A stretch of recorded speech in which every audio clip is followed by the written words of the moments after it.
الحشد الكريم استعدادا لبدء الجوله الاولى للانتخابات 2022. يعني انا اعتقد الانجاز الرئيسي اللي اتحقق بعد 25 يناير بالنسبه لنا تكون الشكل الاول هو تشكيل مجموعه من الاحزاب المدنيه الليبراليه واليساريه لا كان لها تشكل في ظل النظام السابق. الجزء الثاني هو رغم الصعوبات والمشاكل العديده اللي تم انجاز الكتله المصريه والحفاظ عليها بثلاث احزاب مهمه مثل الاحرار ووسط الاتحاد الاجتماعي والتجمع. اعتقد ان ده مكسب مهم واعتقد انه ما كانش متوقع من عناصر كثيره، وبالتالي بنواجه بعض المشاكل تتعلق بتسجيل الشعار او بالرمز الانتخابي او امور من هذا النوع متوقعه، بالاضافه لبعض الامور التنسيقيه اللي اعتقد المهم انها تحل سريعا حتى لا يكون هناك نوع من التضارب او التناقض، لان هناك بعض الامور التي تحتاج الى تنفذ سريع. النقطه الثانيه انه بالتاكيد بالنسبه لي انا شخصيا الكتله المصريه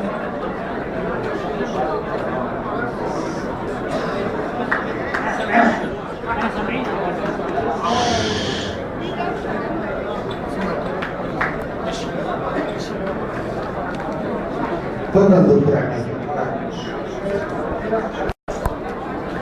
النقطة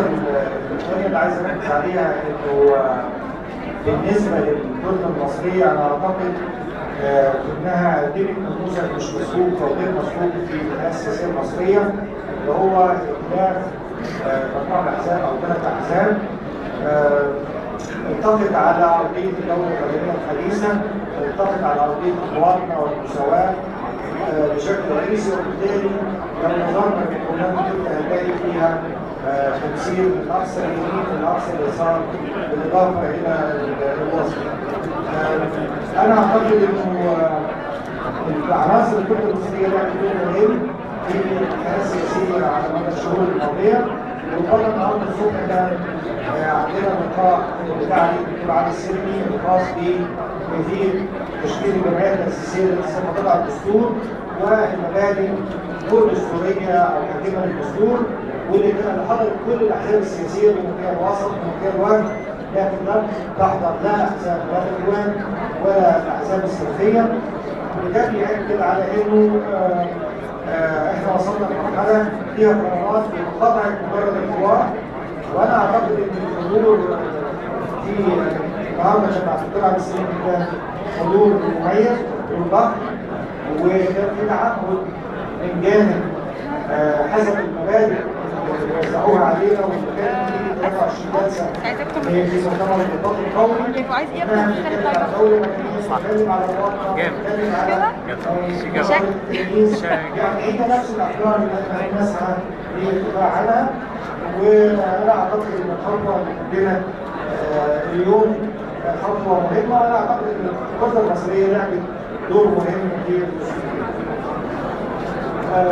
انا اعتقد انه احنا الفتره اللي جايه امامنا عمل ضخم. انا مهم جدا ندخل الانتخابات ويبقى في قواعد واضحه وفرق واضح، يكون التداخل